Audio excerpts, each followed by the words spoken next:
21 பேர் உயிர் நீத்த அந்த வரலாறு அதை அப்படியே நீங்கள் நேக்கா ராமதாஸ் ஐயா அவர்களை தவிர்த்து விட்டு போகிற மாதிரி தெரியுது. ஏன்னா இன்னைக்கு வரைக்கும் கிரெடிட் எடுத்துக்கிறது அவங்க தான். அந்த போராட்டம் நடத்தி இடஒதுக்கீடு வாங்கி கொடுத்தது நாங்கள் தான். என்னுடைய ஒரு கோரிக்கையின்படி தான் கலைஞர் அவர்கள் இந்த இடஒதுக்கீடை கொடுத்தார் அப்படிங்கிறது. நீங்கள் அதை அவர் தவிர்த்து விட்டு போறீங்களோ? நீங்கள் நல்லா ரொம்ப நல்லா அருமையாக கேட்குறீங்க. அவரை நாங்கள் தவிர்க்கவே இல்லை.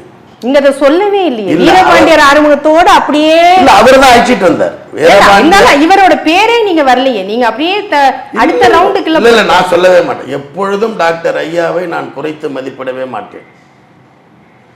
வீரபாண்டியார் அவர்கள் அழைத்து அனைத்து தலைவர்களையும், வன்னியர் சங்க தலைவர் டாக்டர் ஐயாவும் தான் வர்றார். இல்ல அனைத்து தலைவர்கள்னு நீங்க அதுக்குள்ள சேர்க்கிறதுக்கும் இவங்க இவ்வளவு நாளைக்கும் கிரெடிட் எடுத்துக்கிட்டு இருக்கிறது இவங்க தான். அதை ஏற்றுக்கொண்டதும் திமுக தரப்புல கடந்த காலங்கள்ல.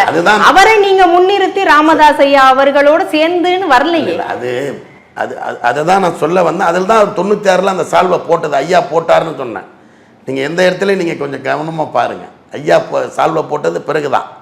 ரெண்டாவது, இந்த வன்னியர் சங்க போராட்டத்தை அவர்தான் முன்னின்று நடத்தினார் என்பதில் இருவேறு கருத்துக்கே இடமில்லை. நான் ஒரு கள வீரன். அது என்னை எதிர்த்து போட்டியிட்ட பனையபுரம் அன்புமணி அண்ணன் எங்களை வழிநடத்தியவர். அதில் எந்த மாற்றமும் கிடையாது. கேட்டவர் பெருசா, கொடுத்தவர் பெருசா?